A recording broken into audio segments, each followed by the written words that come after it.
we should all be concerned about NATO really for three reasons.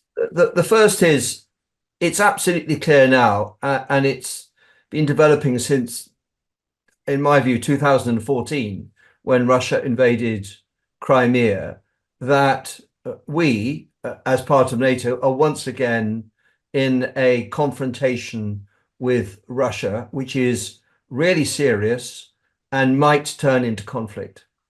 And the most visible symptom of that, but not the only one, is the war in Ukraine.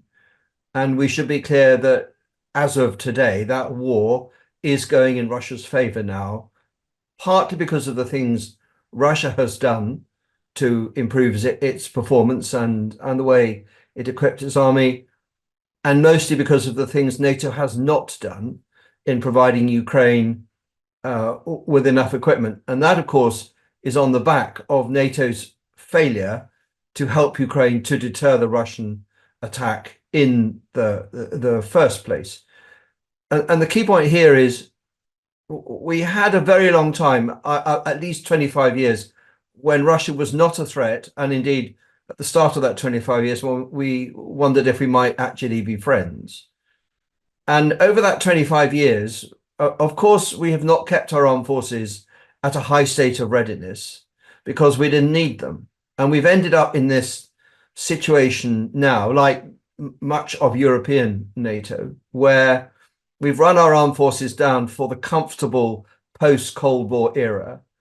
And now, according to our own government, we live in pre-war circumstances, which I think is absolutely on the money. But we have not yet raised our armed forces back to play their part in NATO.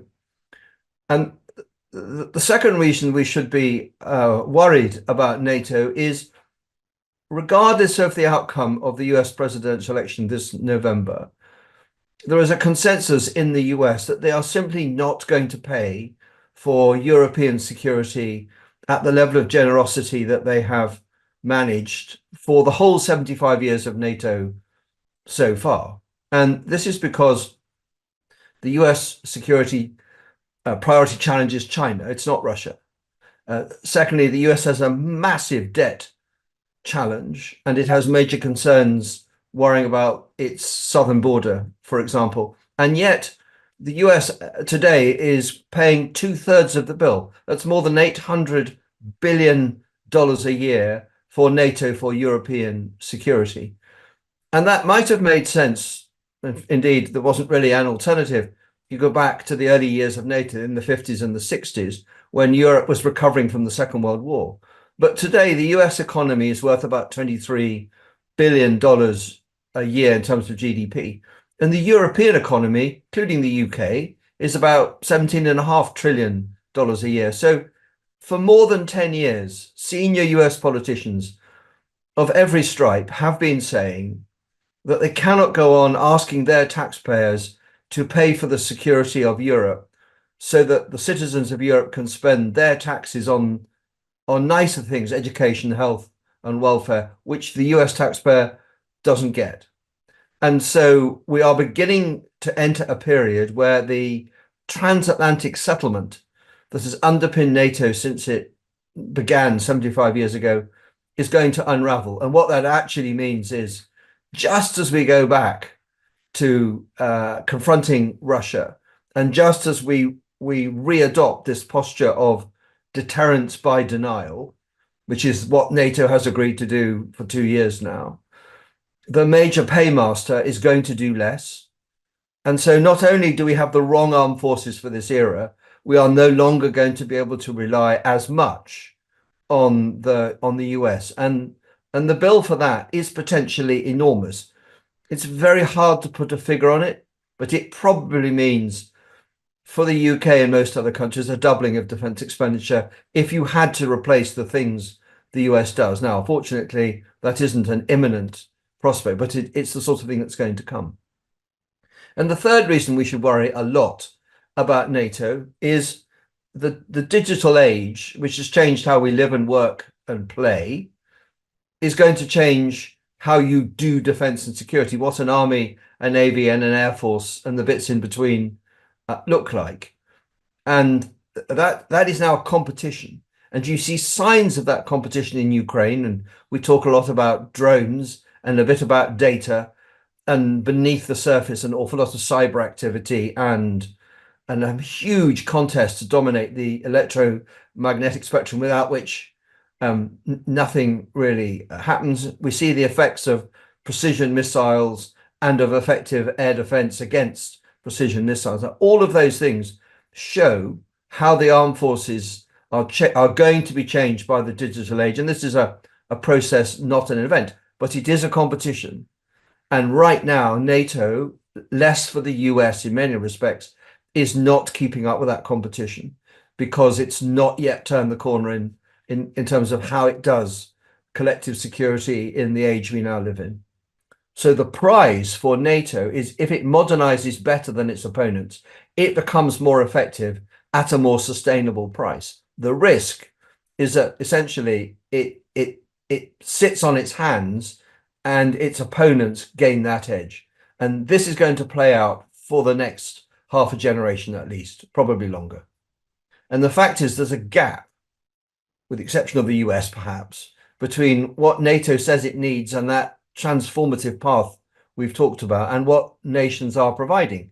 Because as we've discussed, nations right now, for the most part, and it's not true, for example, of Poland, who have really gone to town on this, but most nations have armed forces that they have had as a result of that decline during the post-Cold War era. And now, much as they identify they're in trouble and they need to modernize, they're all looking at a stagnant economy, as we are, and where you have a public sector where the chances of raising taxes or borrowing more money are quite small. And what people want is not more defense. They want the NHS fixed. They want education fixed. They want potholes fixed.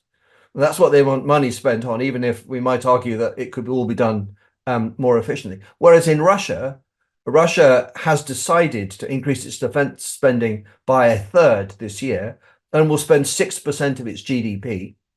And in doing that, it has decided to have less, in real terms, health and education, a decision currently almost no Western democracy is capable, it seems, of doing that. So we're in this absurd situation, which can only be temporary, where our own governments, and it includes the UK government, are saying, look, we live in a much more dangerous world.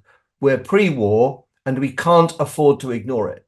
And then in the next sentence, they're saying, but given the state of our economy and our desire to provide high levels of welfare for ourselves, we can't afford to do anything about it. Well, this isn't going to work. We cannot live in a situation where our security is somehow unaffordably unaffordable.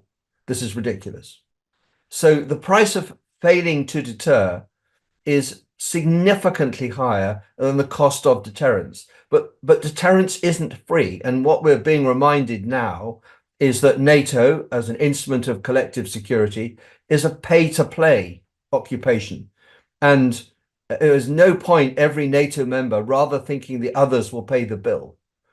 And if you look at Poland, they have stepped ahead, 4% of GDP, buying masses of equipment, and they mean to deter Russia. But that's not the case in most other European countries.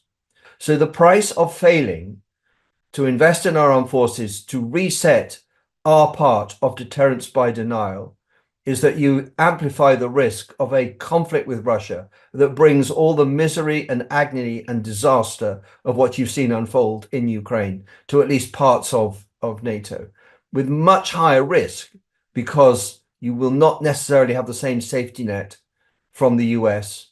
And as we have to remind ourselves, if you're in great power conflict, there is no guarantee of a safe and satisfactory outcome. There's no immunity. There's no entitlement to having a comfortable victory.